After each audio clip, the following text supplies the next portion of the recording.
Bélgica nació después de las guerras napoleónicas que de verdad fueron terribles para toda Europa, ¿no? Asolaron Europa estas guerras. Siempre me he quedado con la idea que Inglaterra jugó un papel muy importante para favorecer el nacimiento de Bélgica, que era una zona tampón, una zona intermedia entre dos países que todavía eran potencias en la época, los Países Bajos, que tenían un imperio no tan grande como el imperio español, pero tenían un imperio, y Francia, que a pesar de los problemas y de haber perdido las guerras con Napoleón, se quedaba una potencia. Le roi, commandant en chef de l'armée, remet de ses propres mains ses emblèmes. 6 reyes, 3 Leopoldos, 2 Albertos y un Balduino han simbolizado desde la creación hasta el mantenimiento de Bélgica como Estado a lo largo de su breve historia. Superando una grave crisis institucional y política con la invasión del país por las tropas de Hitler en la Segunda Guerra Mundial. Leopoldo III tuvo que abdicar para salvar la unidad del país. Era el momento del cambio de tornas entre el rico sur valón y el norte pobre de los flamencos.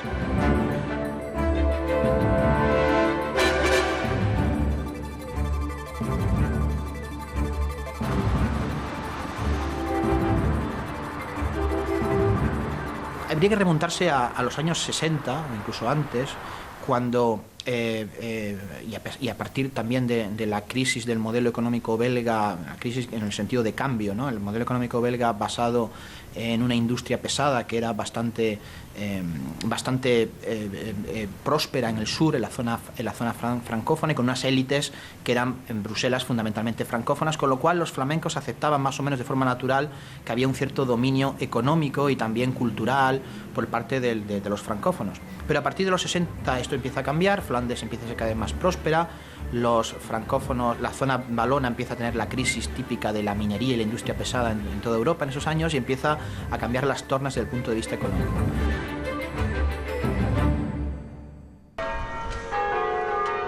Valonia más pobre, Flandes más rica, la lengua como campo de batalla. A partir de ese sentimiento de cierta superioridad económica, pues empieza a haber claramente en los años 70 el conflicto en la Universidad de Lovaina, cuando los flamencos expulsan a los francófonos de la universidad, tienen que irse unos kilómetros más allá a crear la Universidad de Louvain-la-Neuve.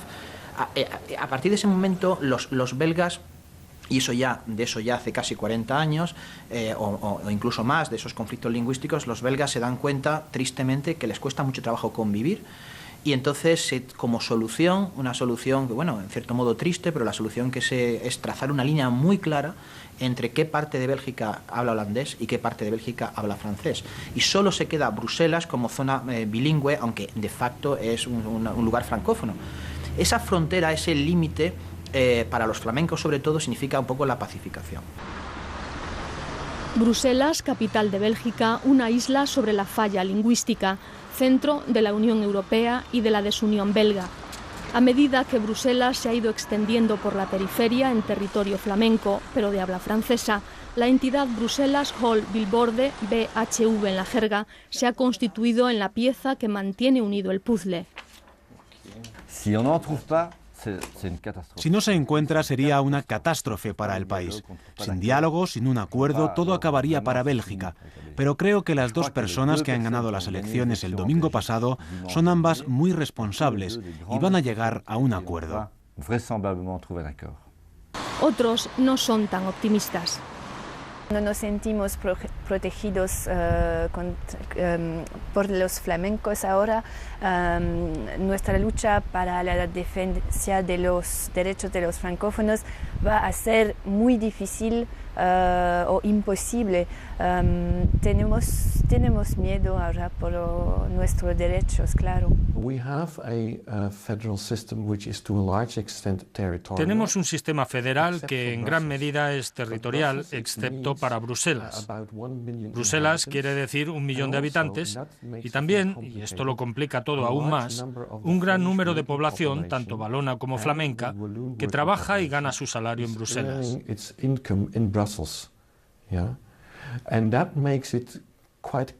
Sería extraordinariamente complicado, por ejemplo, dividir la seguridad social. La especial situación de Bruselas como una isla dentro de Bélgica hace que sea muy difícil la escisión.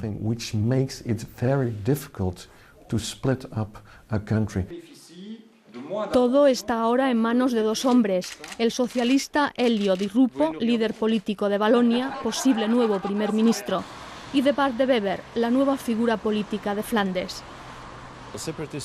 Separatistas en el sentido de que queremos dividir el país de la noche a la mañana. No, nunca hemos hablado de revolución, sino de evolución. Si vemos la historia de mi país, se trata de una evolución desde hace más de 100 años.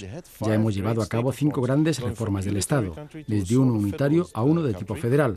Ahora queremos ir a una confederación, así que lo que nosotros decimos es que hay que dar el paso siguiente en la evolución a largo plazo. La nueva Alianza Flamenca es un partido independentista, pero no van a declarar la independencia al estilo del siglo XIX, reuniéndose en el Parlamento flamenco y proclamando un Estado independiente.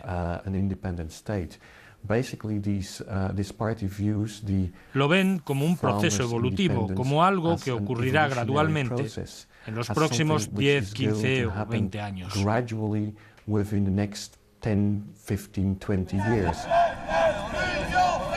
A pocos días de la presidencia de la Unión Europea, Bélgica negocia su propia unidad. Un nuevo desafío que plasmaban dos ciclistas en una manifestación a favor del Estado de Bélgica.